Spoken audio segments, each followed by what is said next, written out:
أعوذ بالله من الشيطان الرجيم.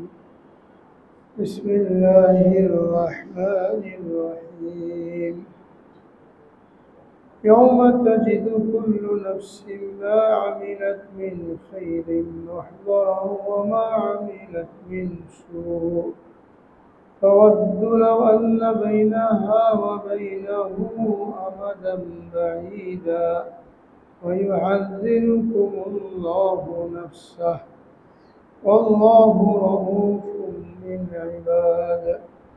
قل إن كنتم تحبون الله فاتبعوني يحببكم الله ويغفر لكم ذنوبكم والله غفور رحيم.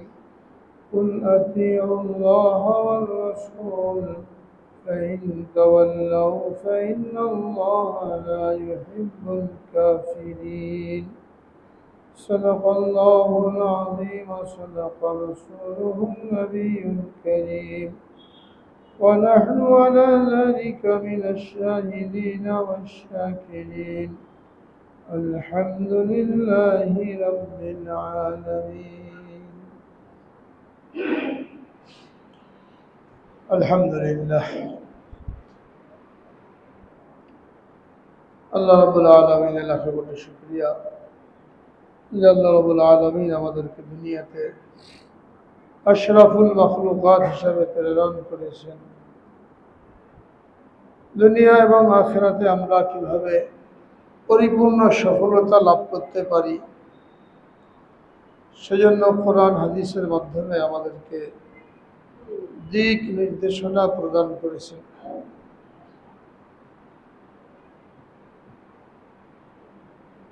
এক তো আশরাফুল মাখলুকাত হিসাবে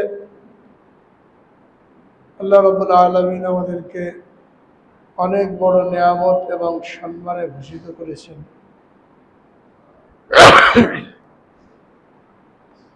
অন্যদিকে ঈমান এবং ইসলামের দৌলত দান করার মাধ্যমে আমাদেরকে আরো বড় সফলতা এবং কামিয়াবি দান করেছেন এবং সর্বশেষ আমাদেরকে আখেরি নবীর উম্মত হিসাবে দুনিয়াতে প্রেরণ করেছেন, যার কারণে অন্য সমস্ত উম্মতের উপর আমাদের শ্রেষ্ঠত্ব এবং ফজিলত প্রতিষ্ঠিত হয়েছে।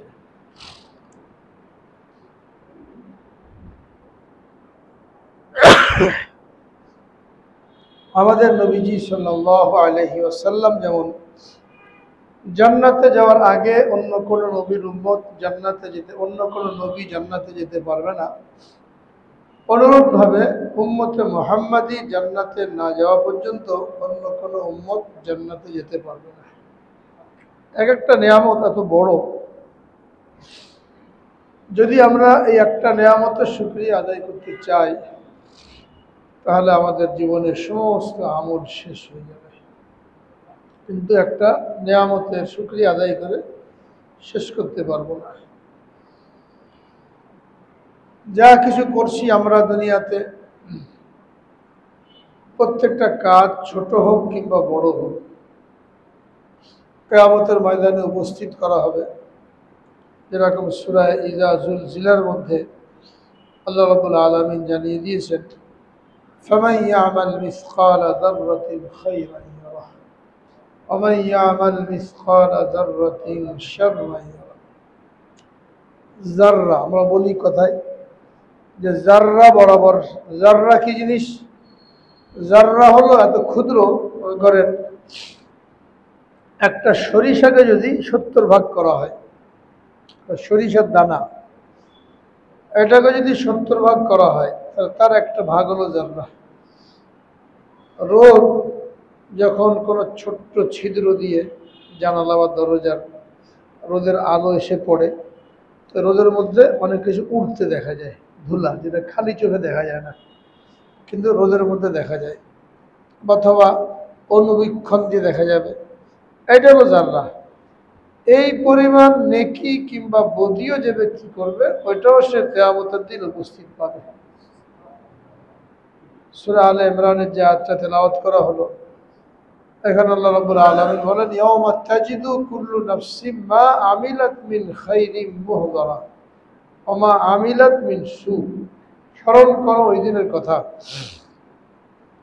যেদিন প্রত্যেক ব্যক্তি যা কিছু ভালো কাজ করেছে উপস্থিত দেখতে পাবে, ওমা আমিলাত মিন সু, আর যা কিছু খারাপ কাজ করেছে এটাও উপস্থিত দেখতে পাবে। সেদিন সকলে তামান্না করবে, আকাঙ্ক্ষা করবে, লাওয়ান্না বাইনাহু ওয়া বাইনাহা আমাদাম আমাদাম বাঈদা, যদি আজকের এই দিন আর আমাদের মধ্যে অনেক দূরত্ব হতো, অর্থাৎ আমাদের এই দিনের মুখোমুখি না হতে হতো তাহলে কতই না ভালো হতো। কেন কামনা করবে? এই দিনের মুখোমুখি হওয়া মানেই আল্লাহর সামনে দাঁড়াতে হবে আর প্রত্যেকটা কাজের হিসাব দিতে হবে। এমন কোনো ব্যক্তি নাই যে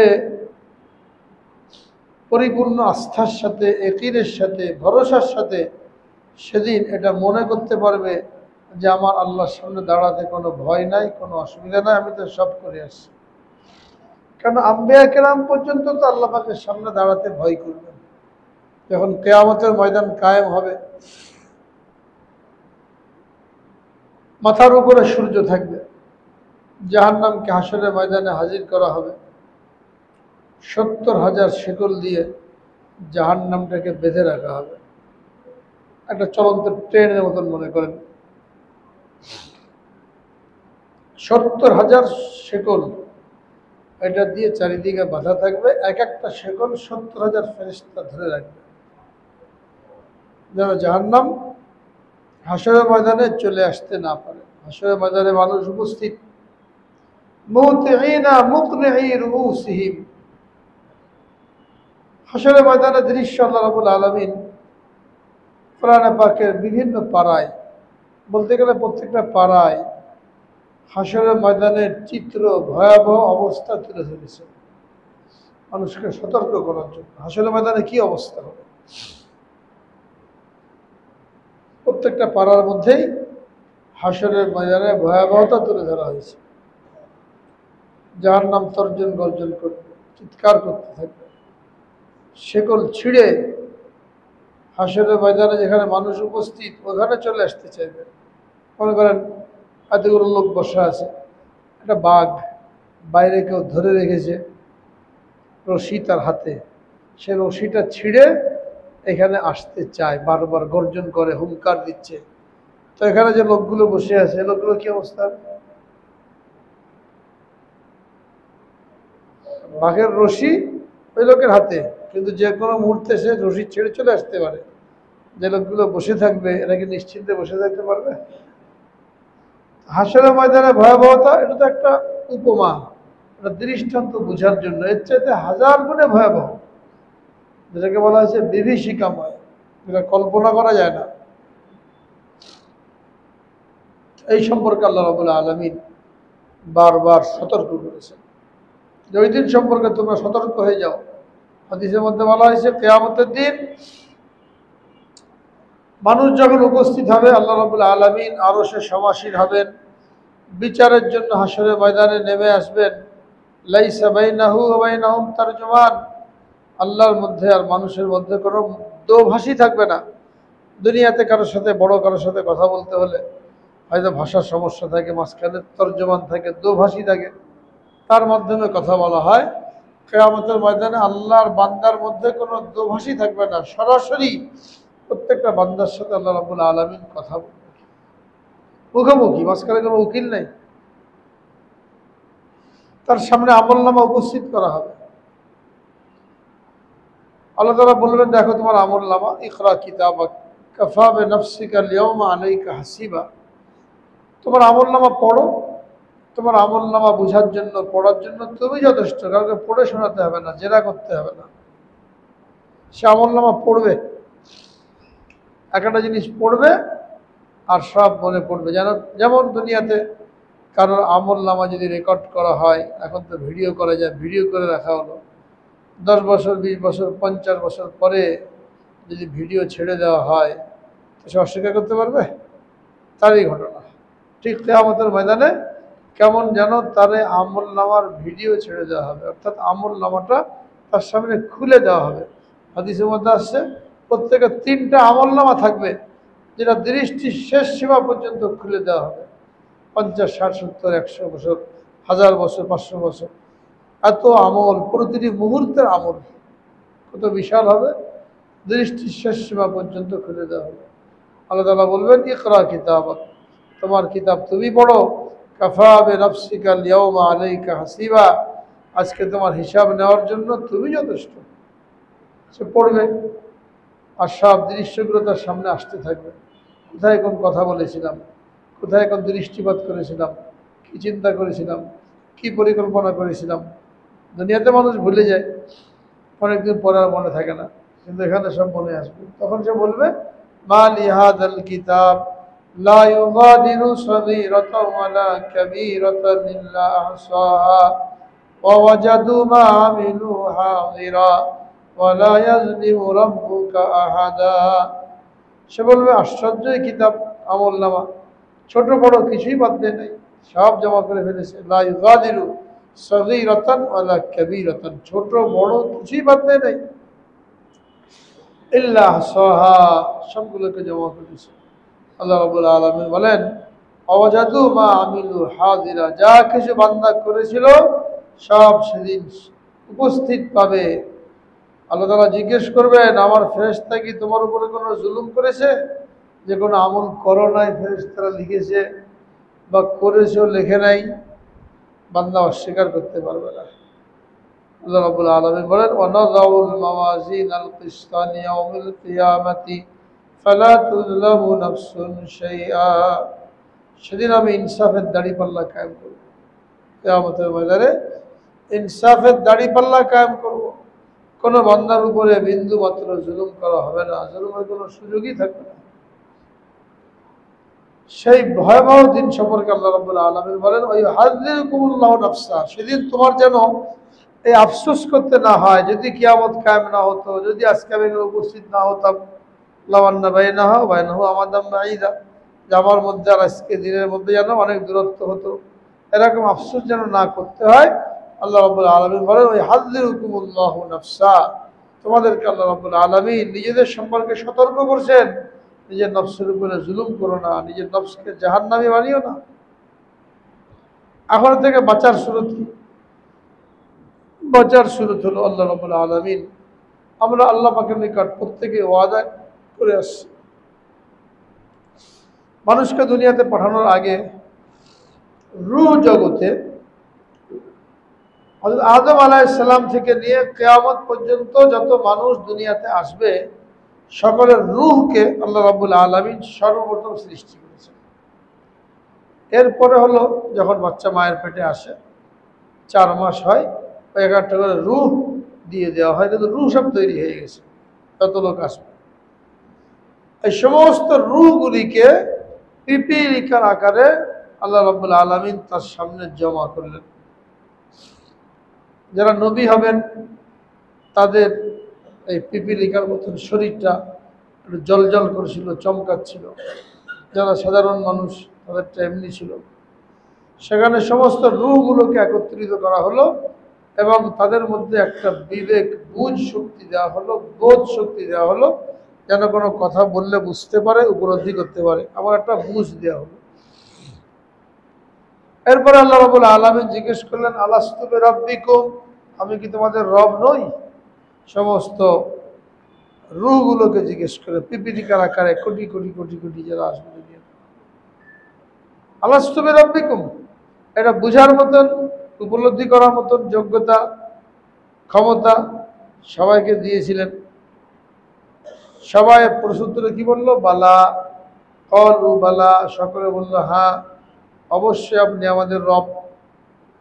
আমরা রূহ জগতে সকলে আল্লাহ তাআলাকে রব স্বীকার করে আসছি।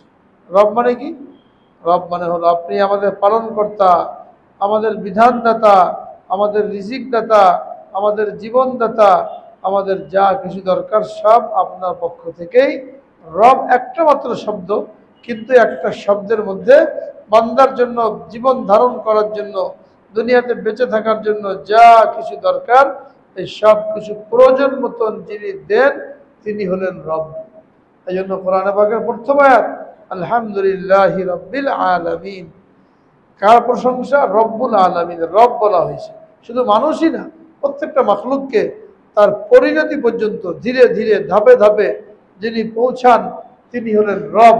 তো হাসরে রূহ জগতে আমরা আল্লাহ রাব্বুল আলামিনকে রব স্বীকার করে আসছি।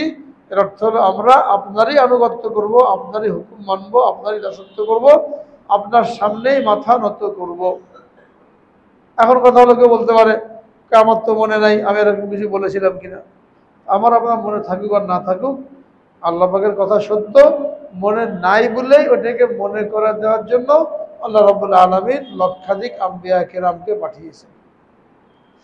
আদম আলাইহিস সালাম থেকে নিয়ে আমাদের নবীজি সাল্লাল্লাহু আলাইহি সাল্লাম পর্যন্ত 1,24,000 যে পয়গম্বর আসছেন, তাদের উদ্দেশ্য এটাই যে বান্দার রূহ জগতে যে ওয়াদা করে আসছে, রব স্বীকার করে আসছে আল্লাহকে, দুনিয়াতে যে যেন মন চায় জিন্দগি যাপন না করে, রবের নাফরমানি না করে, ওই কথাকে স্মরণ করিয়ে দেওয়ার জন্য আম্বিয়া কেরাম আসছে। এবং আদম আলাইহিস সালাম থেকে নিয়ে আমাদের নবীজি সাল্লাল্লাহু আলাইহি সাল্লাম পর্যন্ত তারা আল্লাহর বান্দাদেরকে এই কথা স্মরণ করে দিয়ে গেছেন যে তোমাদেরকে দুনিয়ার জন্য সৃষ্টি করা হয় নাই, ইন্নামাদ দুনিয়া খুলিকাত লাকুম ওয়া ইন্নাকুম খুলিকতুম লিল আখিরাহ। আখিরাতের প্রস্তুতির জন্য, যেটা তোমাদের মূল ঠিকানা জান্নাত, সেখানে পৌঁছার মতন যোগ্যতা পাথেয় অর্জন করার জন্য আল্লাহ রাব্বুল আলামিন তোমাদেরকে দুনিয়াতে পাঠিয়েছেন। এখন কিভাবে যে পাথেয় সংগ্রহ করতে হবে, তার জন্য আল্লাহ রাব্বুল আলামিন দুটো জিনিস প্রত্যেকের জন্য অবধারিত করে দিয়েছেন। ইন্নাল্লাযীনা আমানু ওয়া আমিলুস সালিহাত কানাত লাহুম জান্নাতুল ফিরদাউসি নুজুলা। যারা ঈমান আনলো এবং নেক আমল করলো, এই দুটো কথার মধ্যে সব চলে আসছে। বান্দা কিভাবে আখিরাতের প্রস্তুতি নেবে, কিভাবে তার পাথেয় সংগ্রহ করবে, কিভাবে তার দুনিয়ার জীবনটা কাটাবে, এই দুটো কথার মধ্যে সব চলে আসছে। এজন্য কোরআনে পাকের মধ্যে যেখানেই বান্দার কামিয়াবির কথা বলা হয়েছে, সফলতার কথা বলা হয়েছে, এই দুটো জিনিস একসাথে আনা হয়েছে। কোথাও শুধু ইমানের কথা বলা হয় নাই, কোথাও শুধু আমলের কথা বলা হয় নাই, ইমানের সাথে সাথে আমলকে উল্লেখ করা হয়েছে। যদিও এটা প্রসিদ্ধ, হাদিসের মধ্যে আছে যে ব্যক্তি সরিষার দানা বরাবর ইমান নিয়ে মৃত্যুবরণ করবে, সে জান্নাতে যাবে। একদিন না একদিন জান্নাতে যাবে, প্রথম চান্সে জান্নাতে যাবে না। প্রথম চান্সে জান্নাতে যাওয়ার জন্য জরুরি হলো ঈমান এবং আমল, এই দুটোকে পরিপূর্ণ করা। এটা হলো প্রস্তুতি। যে ওয়াদা আমরা করে আসছি, সে ওয়াদা বাস্তবায়ন করা, আখিরাতের পাথেয় সংগ্রহ করা, ঈমান এবং আমল দুটোটা থাকতে হবে। শুধু ঈমান যদি থাকে, ঈমান আছে, ঈমানের দাবি পুরা করলাম না, ঈমান কি চায় এটাকে পুরা করলাম না, তাহলে ওটা যে বলা হয়েছে যে সামান্য বা সরিষার দানা বরাবর ঈমান নিয়ে মৃত্যুবরণ করলেও সে জান্নাতি একদিন না একদিন, তো সে মৃত্যুবরণ তো করতে হবে, করলেই না তখন জান্নাতে যাওয়ার প্রশ্ন। এখন যে ঈমানের মধ্যে যার ভেজাল রয়ে গেল, ঈমানের দাবি যে পুরা করলো না, ঈমান কি চায় এটাই যে জানলো না, তার ঈমানের সাথে মৃত্যু কোনো নিশ্চয়তা আছে? ওলামায়ে কেরাম বলেন, দৃষ্টান্ত দিয়ে বুঝিয়েছেন যে আমাদের ঈমান এটা হলো চেরাগের মতন। আমরা যে আমল করি, এই আমলগুলো হলো তেল। চেরাগ জ্বলার জন্য তেল লাগে। তেল যদি থাকে তো চেরাগ জ্বলবে, তেল যদি না থাকে আস্তে আস্তে চেরাগ কী হবে? নিভে যাবে। ঈমান হলো চেরাগের মতন, আমল হলো তেলের মতন। আমল যত সুন্দর হবে, সুন্নত মোতাবেক হবে, জানদার হবে, ঈমান তত পাওয়ারফুল হবে। ঈমান পাওয়ারফুল হবে, ঈমান মজবুত হবে। আমল থাকবে না তো ঈমান আস্তে আস্তে দুর্বল হয়ে যাবে। তেল শেষ হয়ে গেলে যেমন চেরাগ নিভে যায়, আমল যদি না থাকে তাহলে আস্তে আস্তে মানুষের ঈমান নিভে যাবে, ঈমান নির্বাপিত হয়ে যাবে, মৃত্যুর সময় ঈমানই মৃত্যু নসিব হবে না। এটা হলো ভয়ের বিষয়। যদি ঈমানই মৃত্যু নসিব না হয়, ঈমানের সময় মৃত্যুর সময় যদি কালেমা নসিব না হয়, তাহলে একটা মানুষ সারা জীবন দিনের পথে চলেও, দিনের কাজ করেও সে হলো হতভাগা। এই জন্য বলা হয়েছে মান কান আখিরু কালামিহি লা ইলাহা ইল্লাল্লাহ দাখালাল জান্নাহ। যার শেষ কথা কালেমা হবে সে জান্নাতে প্রবেশ করবে। শেষ কথা কালেমা কার হবে? যে সারা জীবন কালেমা পড়েছে, কালেমার অর্থ বুঝেছে, কালেমার সাক্ষ্য দিয়েছে, কালেমার দাবি পুরা করেছে। কালেমার দাবি কি? লা ইলাহা ইল্লাল্লাহ। এর দাবি কি? আল্লাহ আমার রব, আমি আল্লাহকে এক বলে স্বীকার করলাম। সুতরাং কারোর সামনে আমার মাথা নত হবে না, অন্য কারোর আবাদত হবে না, অন্য কারো আনুগত্য হবে না, অন্য কাউকে আমি আল্লাহর সাথে শরীক করব না। এটা হলো কালেমার দাবি। এখন এইগুলো কেউ যদি পুরোপুরি মানে, তাহলে তো বলা হবে ইমান মজবুত, ইমান ঠিক আছে। ইমান যখন মজবুত হয়ে গেল, এখন এই ইমানকে ধরে রাখার জন্য, ইমানকে বাকি রাখার জন্য ইমানের দাবি পুরা করতে হবে। সেটা হলো মুহাম্মাদুর রাসূলুল্লাহ।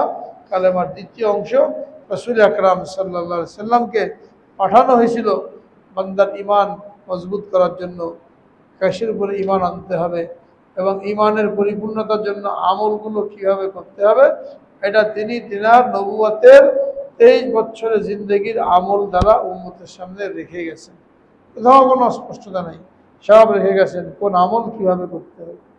যখন নবীজি সাল্লাল্লাহু আলাইহি সাল্লামের ওই তরিকা মতন আমলগুলো করা হবে, এটাকে বলা হবে ওয়ামিলুস সালিহাত।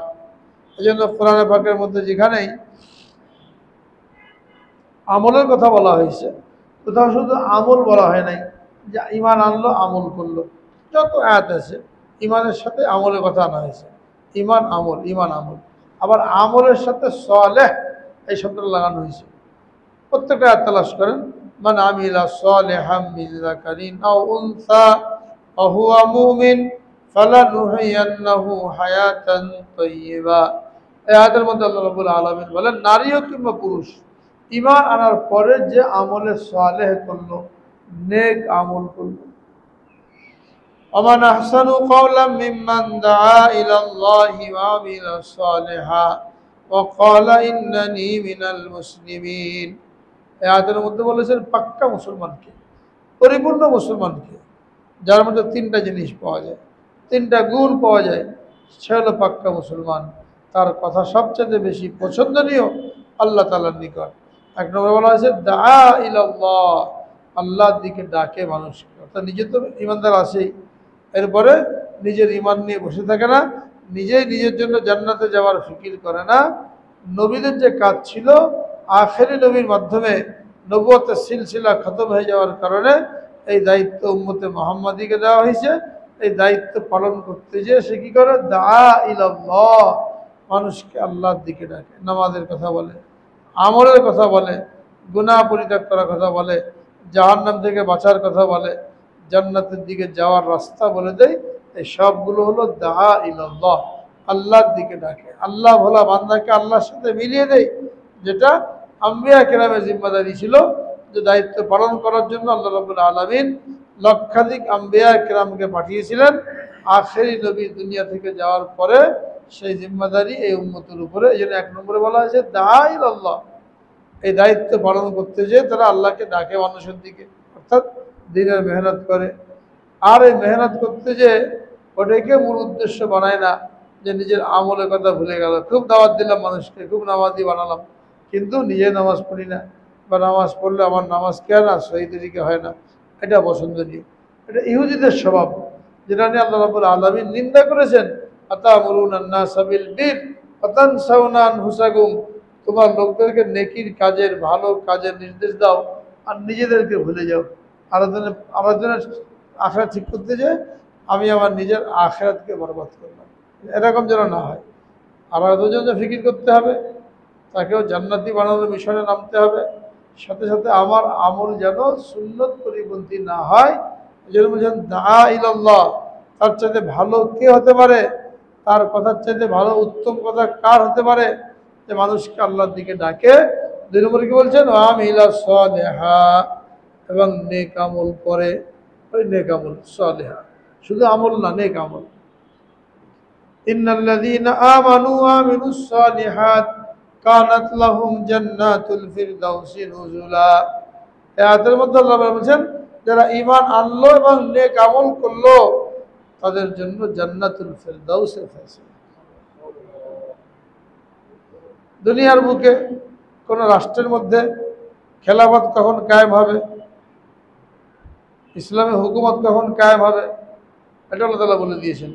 ওয়াদাল্লাহুল্লাযীনা আমানু মিনকুম মিনকুম ওয়া আমিলুস সালিহাত লা ইস্তাখলিফান্নাকুম ফিল আরদ। আল্লাহ তাআলা ওয়াদা করেছেন তোমাদের মধ্যে যারা ঈমান এনেছে এবং যারা নেক আমল করেছে তাদেরকে আমি জমিনের মধ্যে খেলাফত দেব। ইসলামী হুকুমত কায়েম হবে, ভোটে যাওয়া লাগবে না, ভোটে লড়তে হবে না। মানুষের ঈমান সহি নাই, আমল সহি নাই, ভোটে যে ভোট পেয়ে ইসলাম কায়েম করলে থাকবে? তুরস্কে থাকে নাই, মিশরে থাকে নাই, কোনো দেশেই নাই। মানুষের দিল তৈরি হয় নাই। রাসূল আকরাম সাল্লাল্লাহু আলাইহি সাল্লাম 13 বছর মেহনত করেছেন মক্কায়। 13 বছর মেহনত করে মানুষের ঈমান আমলের পিছনে মেহনত করেছেন। মদিনায় আসছেন, সেখানে ইসলামী হুকুমত কায়েম হয়েছে, ইসলামী খেলাফত কায়েম হয়েছে, ইসলামী রাষ্ট্র কায়েম হয়েছে। কোনো মানুষকে ইসলামী হুকুম মানানোর জন্য কোনো দারোগা পুলিশ পাঠাতে হয় নাই, লাঠি ডান্ডা লাগে নাই, জেলখানায় ভর্তি হয় নাই। একটা হুকুম নাজিল হয়েছে, মানুষের নির্দ্বিধায় নিজের থেকে মেনে নিয়েছে। কেন? 13 বছরে মেহনত করতে করতে ওই যোগ্যতা পয়দা হয়ে গেছে। আল্লাহ খেলাফত দিয়ে দিয়েছে। এটা হলো দাআ ইলাল্লাহ, মানুষের পিছনে মেহনত করে করে ওই যোগ্যতা সম্পন্ন করা। যে কোনো হুকুম তার সামনে আসবে, ওই হুকুম যেন তার জন্য মানা সহজ হয়। তাহলে খেলাফত, হুকুমত ইসলামী, এটা আসবে কিসের সাথে? ঈমান এবং নেক আমল। ঈমান এবং নেক আমল। সমস্ত মানুষকে আল্লাহ রাব্বুল আলামিন ক্ষতিগ্রস্ত বলে অভিহিত করেছেন। ওয়াল আসর ইন্নাল ইনসানা লাফি খুসর ইল্লাল্লাযীনা আমানু ওয়া আমিলুস সালিহাত। সমস্ত মানুষ ক্ষতিগ্রস্ত। আল্লাহ রাব্বুল আলামিন মানুষকে সৃষ্টি করেছেন, তিনি জানেন কিসে মানুষের ক্ষতি, কিসে মানুষের লাভ। সমস্ত মানুষকে ক্ষতিগ্রস্ত ঘোষণা করার পরে বলছেন ক্ষতির থেকে বাইরে কারা? ইল্লাল্লাযীনা আমানু ওয়া আমিলুস সালিহাত, যারা ঈমান এনেছে এবং নেক আমল করেছে। এখানেও নেক আমল, কোনো জায়গায় এমন নাই যেখানে ঈমানের পরে আমলের কথা বলা হয়েছে আর আমলের মধ্যে নেক আমল বলা হয় না, শুধু আমল বলে ছেড়ে দেওয়া হয়েছে। নেক আমল কোনটা? নেক আমল হলো যে আমলটা রাসূল আকরাম সাল্লাল্লাহু আলাইহি সাল্লামের তরিকা মতন হবে, এক কথায় নবীজির সুন্নত মতন হবে, ওইটাই নেক আমল। সুন্নত মতো যদি হয় তাহলে একেবারে দুনিয়াবি কাজ, নিরেট দুনিয়াবি কাজ, ওইটাই ইবাদত। মানুষ পেশাব পায়খানা করবে, সুন্নত তরিকা আছে। খানা খাবে, সুন্নত তরিকা আছে। ঘুমাবে, সুন্নত তরিকা আছে। জুতা পায়ে দেবে, সুন্নত তরিকা আছে। প্যান্ট পায়জামা পরবে, সুন্নত তরিকা আছে। বিবাহ শাদী করবে, সুন্নত তরিকা আছে। এমন কোনো দিক নাই জীবনের যেখানে তালাশ করলে নবীজির তরিকা পাওয়া যাবে না। যে কোনো একটা দিক আপনি দেখেন, তালাশ করেন যে এখানে তো কোনো তরিকা নবীজির পাওয়া যায় না, এটা কেউ বলতে পারবে না। প্রত্যেকটা কাজের মধ্যে নবীজির তরিকা। আর এই জন্য ইসলামকে পরিপূর্ণ বলা হয়েছে। এর আগে যত ধর্ম, কোনো ধর্ম পূর্ণাঙ্গ ছিল না, কোনো ধর্ম পরিপূর্ণ ছিল না, যতটুকু লাগে এতটুকু ছিল। ইসলামকে আল্লাহ রাব্বুল আলামিন পরিপূর্ণ করে দিয়েছেন এবং কিয়ামত পর্যন্ত সময়ের জন্য করে দিয়েছেন। আল ইয়াউমা আকমালতু লাকুম দীনাকুম ওয়া আতমামতু আলাইকুম নি'মাতি ওয়া রাদিতু লাকুমুল ইসলাম দীনা। বিদায় হজের সময় আরাফার ময়দানে 9 জিলহজ শুক্রবারের দিন এই আয়াত নাজিল হলো, আজকে আমি তোমাদের জন্য তোমাদের দিনকে পরিপূর্ণ করে দিলাম, আর কোনো অস্পষ্টতা নাই। আতমামতু আলাইকুম নি'মাতি, এবং আমার নিয়ামতকে পূর্ণ করলাম। কোন নিয়ামত? যে তোমাদেরকে ইসলামের যে নিয়ামত দিয়েছি, এই ইসলামকে পরিপূর্ণ করে দিয়েছি। আর রাদিতু লাকুমুল ইসলাম দীনা, এবং তোমাদের জন্য আমি দিন ইসলামকে পছন্দ করলাম। সুতরাং দিন ইসলাম ছাড়া অন্য কোনো ধর্ম যদি কেউ অবলম্বন করে তো এটা গ্রহণযোগ্য হবে না। আমাই ইয়াবতাগি গায়রাল ইসলামি দীনান ফালা ইউকবালা মিনহু। আয়াতের মধ্যে বলে দিয়েছেন ইসলাম ছাড়া অন্য কোনো ধর্ম কেউ যদি অবলম্বন করে, চাই আগের যুগের আসমানি কিতাব হোক, অন্য কোনো নবীর প্রবর্তিত ধর্ম হোক, আমাদের নবীজি সাল্লাল্লাহু আলাইহি সাল্লামের আগমনের পরে আগের সমস্ত ধর্ম রহিত হয়ে গেছে, সমস্ত আসমানি কিতাব রহিত হয়ে গেছে। স্বয়ং রাসূল আকরাম সাল্লাল্লাহু আলাইহি সাল্লাম বলেন, লাউ কানা মূসা হাইয়ান লামা ওয়াসিয়াহু ইল্লা ইয়াত্তাবিয়ানি। যদি এখন হযরত মূসা আলাইহিস সালামও জীবিত থাকতেন তাহলে তারও আমার অনুসরণ করা ছাড়া কোনো উপায় ছিল না। তিনি নবী, আমি যখন চলে আসছি তো নবী যদি থাকে তো নবীর নবুয়ত বাতিল। মুসা আলাইহিস সালাম থাকলেও আমারই অনুসরণ করতে হবে। আমাদের নবীজি আসার পরে আর অন্য কোনো ধর্ম নাই। শুধু এখন যারা ইহুদি খ্রিস্টান নিজেদেরকে আহলে কিতাব বলে দাবি করে, এরা আহলে কিতাব আর নাই।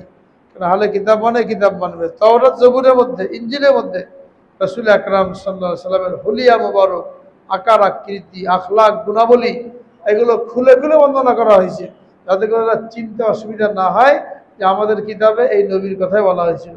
এটা আল্লাহ রাব্বুল আলামিন কোরআন পাকের মধ্যে বলেছেন, আল্লাযীনা আতাইনাহুমুল কিতাবা ইয়ারিফুনাহু কামা ইয়ারিফুনা আবনাআহুম। যাদেরকে আমি কিতাব দিয়েছি, আহলে কিতাব ইহুদি খ্রিস্টান, তারা শেষ নবীকে এমনভাবে চেনে যেমন নিজের ছেলেকে চেনে। নিজের ছেলেকে চিনতে কোনো সমস্যা হয়? লাখ লাখ মানুষের মধ্যে নিজের ছেলেকে খুঁজে বের করতে সমস্যা হয় না? সারা দুনিয়ার মানুষের মধ্যে আখেরি রসুলকে খুঁজে পেতেও কোনো অসুবিধা হয় না। এক ইহুদি তার কাছ থেকে রাসূল আকরাম সাল্লাল্লাহু আলাইহি ওয়াসাল্লাম কিছু ঋণ নিয়েছিলেন, করজ নিয়েছিলেন। সময় নির্দিষ্ট করেছিল অমুক দিন দেওয়া হবে। ওই সময় আসার আগেই একদিন ইহুদি নবীজির খেদমতে হাজির হয়ে ঋণ চাইল যে আমার ঋণটা ফেরত দেন। নবীজি বললেন তখন টাইম পুরো হয় নাই, আর কয়েকদিন বাকি আছে, এখনই চলে আসছো। বলে না, তোমাদের অভ্যাসই এরকম, তোমাদের বাপদাদার অভ্যাস এরকম, ঋণ নিলে শোধ করো না, টালমাটাল করতে থাকো, যা তাই বলা শুরু করে দিয়েছে। এখন তো টাইম পুরো হয় নাই। হয়তো ওমর ফারুক রাদিয়াল্লাহু তাআলা আনহু এই মজলিসের মধ্যে ছিলেন।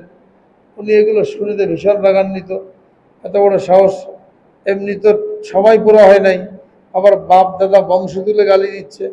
হ্যাঁ, ওমর ফারুক নারাজ হলে বলে, আসলে অনুমতি দেন আমি ইহুদির গর্দান উড়িয়ে দিই, এত বড় কথা আমাদের সামনে। নবীজি সাল্লাল্লাহু আলাইহি সাল্লাম বললেন যে সে তো পাওনাদার, পাওনাদার তার পাওনা চাইতেই পারে। হ্যাঁ, তোমার তো আমাকে বলা দরকার ছিল যে আপনি তার পাওনাটা দিয়ে দেন, এটা না দিয়ে তুমি তার বিপক্ষে কথা বলছো। আমার পক্ষে বলা দরকার ছিল না, তার পক্ষে বলতে হতো যে সে পাওনাদার, তার পাওনাটা দিয়ে দেন। তুমি তার বিপক্ষে গেছো, তো পাওনা চাইতেই পারে, যদিও সময় পুরো হয় নাই, চাইতেই পারে। রাগ রাগ করেছেন, আর রাসূলুল্লাহ সাল্লাল্লাহু আলাইহি সাল্লাম নরম হয়ে যাচ্ছে, মাটির মানুষ।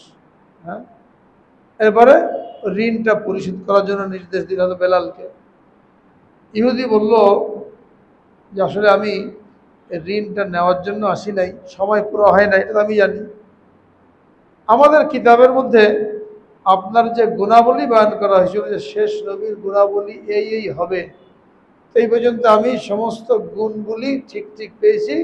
একটা গুণ পরীক্ষা করা বাকি ছিল, যে রাগের সময় বা দুর্ব্যবহারের সময় তিনি ধৈর্য হারা হবেন না, বরং সেখানে নরম হয়ে যাবেন, নমনীয় ব্যবহার করবেন। এটা আমি এখনো দেখতে পারি নাই। এটা পরীক্ষা করার জন্য আসলাম যে আমার এই কঠোর ব্যবহারে আপনার পক্ষ থেকে কি প্রতিক্রিয়া হয়। তো আল্লাহর কসম, যেরকম আমাদের কিতাবের মধ্যে পেয়েছি ওরকমই আপনাকে এই মুহূর্তে পেলাম। আমি কালেমা পড়ে মুসলমান হয়ে গেলাম, কালেমা পড়ে মুসলমান হয়ে গেছে। তো প্রত্যেকটা আহলে কিতাবের জন্য জরুরি আখেরি নবীর উপরে ঈমান আনা। ইসলাম আসার পরে, কোরআন আসার পরে আগে সব বাতিল হয়ে গেছে, ওগুলো আর চলবে না, মুসলমান হয়ে যেতে হবে। আর যারা মুসলমান হয়েছে তারা পরিপূর্ণভাবে ইসলামে দাখিল হবে। কিভাবে? এ বললাম এক্ষুনি, ঈমান এবং নেক আমল। ঈমানকে পরিপূর্ণ করতে হবে। ঈমান এবং আকিদা দুই জিনিস, এটা হলো ঈমান, এটা হলো আকিদা। ঈমান মানে হলো বিশ্বাস করা, আকিদা মানে আল্লাহ পাক সম্পর্কে কিছু ধারণা, এগুলো পোষণ করতে হয়। ঈমান এবং আকিদা মানে বিশ্বাস, কিছু বিশ্বাস আছে যেটা আমাদেরকে শেখানো হয়েছে। কিসের মধ্যে? ঈমানে মুফাসসালের মধ্যে আমানতু বিল্লাহি ওয়া মালাইকাতিহি ওয়া কুতুবিহি ওয়া রুসুলিহি ওয়াল ইয়াউমিল আখির, সাতটা জিনিসের উপরে বিশ্বাস স্থাপন করা। তার মধ্যে এক নম্বর আল্লাহ। আল্লাহ সম্পর্কে যা কিছু বলা হয়েছে ৯৯টা গুণবাচক নাম আছে। আল্লাহুল খালিকুল বারিউল মুসাউবির লাহুল আসমাউল হুসনা। এক একটা নাম এক একটা গুণের দিকে ইঙ্গিত করে, এক একটা সিফাতের দিকে ইঙ্গিত করে। আল্লাহ তাআলাকে ঠিক এইভাবে বিশ্বাস করতে হবে, এখানে অন্য কাউকে শরীক করা যাবে না। যেমন আল্লাহর নাম হলো রাজ্জাক, ইন্নাল্লাহা হুয়ার রাজ্জাকু যুল কুওয়াতিল মাতিন। তিনি রিজিক দাতা, অর্থাৎ রিজিক দেওয়ার মধ্যে আল্লাহর সাথে অন্য কাউকে শরীক করা যাবে না। করলে সে পরিপূর্ণ ঈমানদার হলো না। বিপদ আসলে তিনি দূর করেনেওয়ালা, এখানে অন্য কাউকে মনে করা যাবে না। তিনি ইজ্জত দেনেওয়ালা। কুলিল্লাহুম্মা মালিকাল মুলক তুতিল মুলকা মান তাশা ওয়া তানজিউল মুলকা মিম্মান তাশা ওয়া তুইজ্জু মান তাশা ওয়া তুযিল্লু মান তাশা। আপনি রাজত্ব দান করেন যাকে ইচ্ছা, আপনি রাজত্ব ছিনিয়ে নেন, আপনি যাকে ইচ্ছা ইজ্জত দান করেন এবং যাকে ইচ্ছা লাঞ্ছিত করেন। এটা পরিপূর্ণ ইয়াকিন থাকতে হবে। আপনি যাকে ইচ্ছা রাজত্ব দান করেন, যাকে ইচ্ছা রাজত্ব ছিনিয়ে নেন। যেটা অন্য আয়াতের মধ্যে বলা হয়েছে, ইনিল হুকমু ইল্লা লিল্লাহ, হুকুম আল্লাহর চলবে, রাজত্ব আল্লাহর চলবে। সুতরাং যদি এখন কেউ এটা বিশ্বাস না করে যে ক্ষমতার মালিক আল্লাহ, ক্ষমতার উৎস আল্লাহ, তিনি যাকে ইচ্ছা করেন ক্ষমতায় বসান, যাকে ইচ্ছা করেন ক্ষমতা থেকে নামান, এই বিশ্বাস লালন না করে যদি কেউ বলে জনগণই সকল ক্ষমতার উৎস, জনগণ যাকে ইচ্ছা ক্ষমতায় বসায়, যাকে ইচ্ছা ক্ষমতা থেকে নামায়, তাহলে আল্লাহ সম্পর্কে ওই যে ধারণা ওইটা সঠিক থাকলো না, ঈমান থাকলো না। জনগণ ক্ষমতার উৎস না, ক্ষমতার উৎস আল্লাহ। জনগণের ভোট ছাড়াই আল্লাহ কি করতে পারেন, তখতা উল্টে দিতে পারেন, বেইজ্জত করতে পারেন। হ্যাঁ, ইজ্জত দেওয়ার মালিক আল্লাহ, ইজ্জত হরণ করার মালিক আল্লাহ। অনুরূপভাবে রিজিক দাতা আল্লাহ। কারো দোকান তাকে রিজিক দেয় না, কারো ব্যবসা তাকে রিজিক দেয় না, কারো চাষবাস তাকে রিজিক দেয় না। যদি এইগুলোকে রিজিক দাতা মনে করে তো কেমন যেন সে আল্লাহর সাথে এই রিজিকের মধ্যে অন্যকে শরীক করার হয়ে গেল। এইভাবে প্রত্যেকটা নাম নিয়ে গবেষণা করেন, ৯৯টা নামের মধ্যে ৯৯টা গুণ ফুটে উঠেছে, এর মধ্যে অন্য কাউকে শরীক করা যাবে না। শরীক করলে তার ঈমান কমজোর হয়ে গেল। এটা হলো ইন্নাল্লাযীনা আমানু, যারা ঈমান এনেছে। কিভাবে ঈমান আনবে? আল্লাহ পাকের জাতের সাথে, আল্লাহ তাআলার সিফাতের সাথে কাউকে শরীক করা যাবে না। তখন ঈমান এভাবে আনা হয়ে গেল, ঈমান আখিরাতের দিক দিয়ে মজবুত হয়ে গেল। এখন এই ঈমানের দাবি হলো আল্লাহর হুকুমকে মানতে হবে। আল্লাহর হুকুম দুই প্রকার, করণীয় এবং বর্জনীয়। যেগুলো করার ওইগুলো করতে হবে, যেগুলো বর্জন করা সেগুলো বর্জন করতে হবে। যেগুলো করতে হবে ওইগুলো আবার মন মতন করলে হবে না, ওইটা রাসূল আকরাম সাল্লাল্লাহু আলাইহি সাল্লামের তরিকা মতন করতে হবে, সুন্নত মতন করতে হবে। এটা হলো আমিরুস সালিহাত, নেক আমল। সহজ কথা একদম। ঈমান এবং আমল, এর দ্বারা একজন মানুষ কি হবে? পরিপূর্ণ মুসলমান হবে। আর এর উপরে বিদ্যমান থেকে যখন সে দুনিয়া থেকে বিদায় হবে তো কিয়ামতে তার সম্পর্কে বলে দেওয়া হয়েছে, আলা ইন্না আউলিয়া আল্লাহি লা খাউফুন আলাইহিম ওয়া লা হুম ইয়াহজানুন। যারা আল্লাহর বন্ধু, ওলিয়া উলিয়া, এদের দুনিয়াতে কোনো ভয় নাই, আখিরাতে কোনো ভয় থাকবে না, কোনো পেরেশানি থাকবে না। তাহলে যে আচ্ছা, ইয়াউমা তাজিদু কুল্লু নাফসিম মা আমিলাত, কিয়ামতের দিন প্রত্যেক ব্যক্তি তার কৃত আমল পাবে, দেখতে পাবে। ভালো হলে ভালো, খারাপ হলে খারাপ। এবং সেই কামনা করবে যদি আজকের এই দিনটা না হতো, আজকের এই দিনে আমরা উত্থিত না হতাম, তাহলে আমাকে আল্লাহর সামনে দাঁড়াতে হতো না। এই আফসোস করবে না যখন দুনিয়াতে সে তার ঈমানকে মজবুত করার পরে আমলটাকে সুন্নত মোতাবেক করেছে। এই জন্য সুন্নত নিয়ে অবজ্ঞা করলে হবে না। অনেকে সুন্নতের কথা বললে মানুষের ফরজ ছুটে যাচ্ছে, এরা সুন্নত নিয়ে লাফালাফি করে, এরকম বলা যাবে না। প্রত্যেকটা সুন্নত আমল কবুল হওয়ার জন্য সহায়ক। তুচ্ছ তাচ্ছিল্য করলে, হেয় করলে, কটু মন্তব্য করলে ঈমান চলে যাবে। দাড়ি রাখে না, গুনাহ হয়, কবিরা গুনাহ হয়, কিন্তু কাফের না। কিন্তু কেউ যদি এটা নিয়ে মন্তব্য করে, কটু কথা বলে, দাড়ি নিয়ে ব্যঙ্গ করে, তাহলে ঈমান থাকবে না। শরীয়তের যে কোনো বিষয় ঈমানের দুর্বলতার কারণে মানতে না পারলে তাকে ফাসেক বলা হয়, গুনাহগার বলা হয়, তওবা করলে মাফ হয়ে যায়। কিন্তু যদি তুচ্ছ তাচ্ছিল্য করে, হেয় প্রতিপন্ন করে, তাহলে তার ঈমান চলে যায়। রোজা রাখে না, ফাসেক, গুনাহ হচ্ছে, পরে কাজা রেখে নিল। কিন্তু কেউ যদি মন্তব্য করে যে আমাদেরকে না খায় রেখে আল্লাহর কি লাভ, যার ঘরে খাবার নাই সেই তো রোজা রাখবে, আমাদের ঘরে খাবার পর্যাপ্ত আছে, রোজা রাখার দরকার নেই, এরকম যদি মন্তব্য করে ঈমান থাকবে? ঈমান শেষ। দাড়ি সম্পর্কে মন্তব্য করলো, কি ছাগলের দাড়ি, হ্যাঁ, দাড়ির মধ্যে শয়তান ভরা, নাউজুবিল্লাহ, এরকম বলে অনেকে, এরকম যদি বলে তাহলে ঈমান থাকবে না, তুচ্ছতাচ্ছিল্য করা যাবে না। তো সুন্নত হোক, ওয়াজিব হোক, ফরজ হোক, এইগুলো নিয়ে তুচ্ছতাচ্ছিল্য করলে ঈমান থাকবে না। তো অনেকে এরকম সুন্নতের আমল নিয়ে তুচ্ছতাচ্ছিল্য করে, এটা খুবই সতর্কতার বিষয় এবং ভয়ের বিষয়। এই কারণে ঈমান চলে যেতে পারে। তাহলে ঈমানকে মজবুত করার পরে এখন আমাদের জন্য জরুরি হলো আমলগুলো করা সুন্নত তরিকা মতন। কোন আমলের মধ্যে কি সুন্নত? শুরুতে বললাম যে এমন কোনো কাজ নাই যেখানে নবীজির তরিকা নাই। আর এই জন্য ইসলাম কিয়ামত পর্যন্ত একমাত্র ধর্ম, এরপরে অন্য কোনো ধর্মের প্রয়োজন নাই। অন্য যে ধর্ম আছে দুনিয়াতে মানুষে বানানো কিংবা আগের যুগের আসমানি ধর্ম, এইগুলোর মধ্যে জীবনের সমস্ত সাইডের সমাধান এটা পাওয়া যাবে না। কিন্তু মুসলমান সে যে কোনো কাজ করতে চায়, যে কোনো জায়গায় যেতে চায়, যে কোনো সমস্যা আসুক, হক্কানি ওলামায়ে কেরামকে জিজ্ঞেস করলে তারা সমাধান বলে দেবেন। এই জন্য ওলামায়ে কেরামকে নায়েবে নবী বলা হয়েছে। নায়েবে নবী আল্লাহ রাব্বুল আলামিন বলেন ফাসআলু আহলা যিকরি ইন কুনতুম লা তা'লামুন, এটা তোমরা জানো না, এটা আলেমদের কাছ থেকে জিজ্ঞেস করো। তো আমার ঈমান কিভাবে সুন্দর হবে, শিরিক মুক্ত হবে, এবং আমার আমলটা কি করে সুন্নত মোতাবেক হবে, যে মোতাবেক হলে আল্লাহর দরবারে কবুল হবে, এর জন্য জরুরি হলো তিনটা জিনিস। তিনভাবে হতে পারে। একটা হলো আমি নিজেই এই পরিমাণ এলেম অর্জন করলাম যে আমি নিজে সমস্যার সমাধান করতে পারি, কোন আমলের কি তরিকা, কি হুকুম, এটা আমি করতে পারি। এটা যদি না পারি তাহলে কিতাবাদি পড়ার মাধ্যমে, এবং সে পড়াটা একা একা না, ওলামায়ে কেরামের কাছ থেকে জিজ্ঞেস করে যে কোন কিতাব আমার জন্য ভালো, ওনারা যেটা বলেন সেটা। আর 3 নম্বর হলো সরাসরি ওলামায়ে কেরামের কাছে জিজ্ঞেস করে করে আমল করা। কোনো সমস্যা হলো তো জিজ্ঞেস করতে হবে। অনেকে জিজ্ঞেস করে না, বেশিরভাগই জিজ্ঞেস করে না। অথচ প্রতিটি মুহূর্তে আমরা কত সমস্যার সম্মুখীন হই, কত রকমের আমল করি, না জানার কারণে কত আমল নষ্ট হয়ে যায়। হ্যাঁ, যেগুলো জিজ্ঞেস করে করে করতাম তাহলে আমলগুলো কি হতো না, নষ্ট হতো না।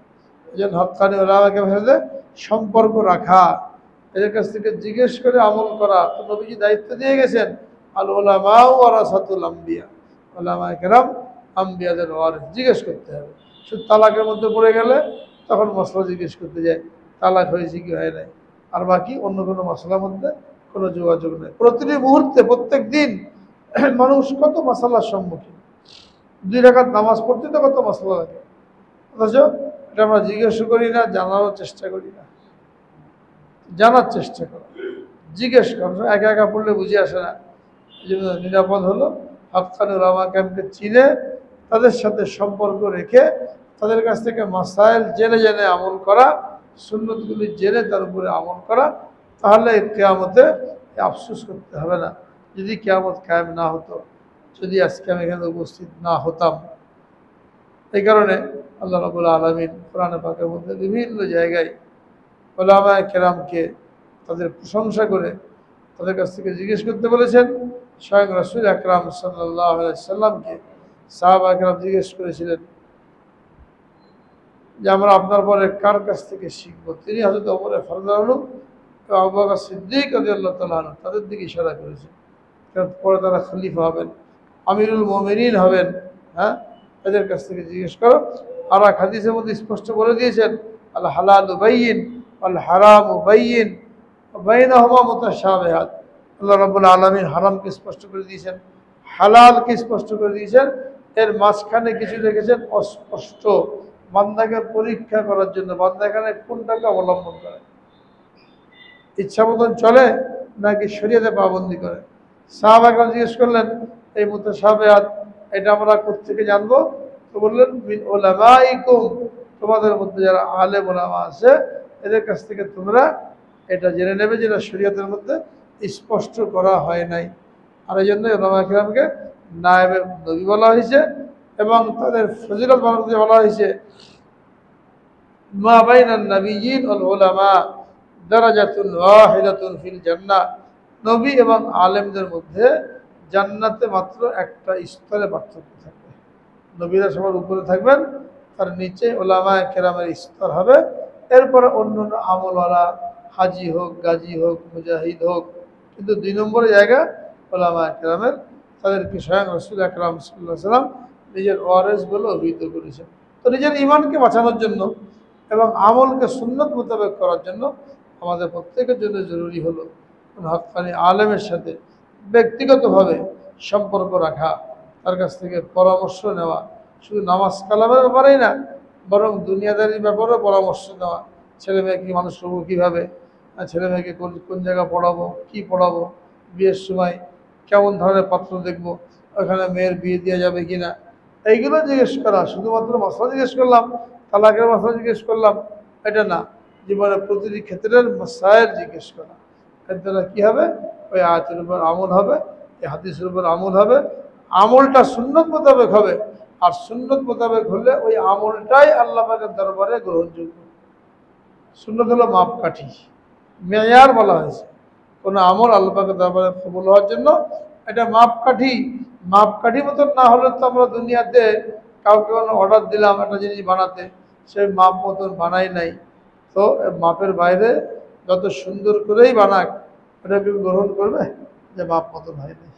দুনিয়াতে একটা যদি মাপ মতন না হয়, তাহলে আমাদের আমল এটা যদি আল্লাহ রসুলের আমলের মাপকাঠিতে উত্তীর্ণ না হয়, তাহলে আমল কি কবুল হবে? কোনো অবস্থায় কবুল হবে না। সুন্নত পরিপন্থী কোনো আমল এটা কবুল হবে না। এটা জানার জন্যই ওলামাদের সাথে সম্পর্ক রাখা এবং জিজ্ঞেস করে করে আমল করা।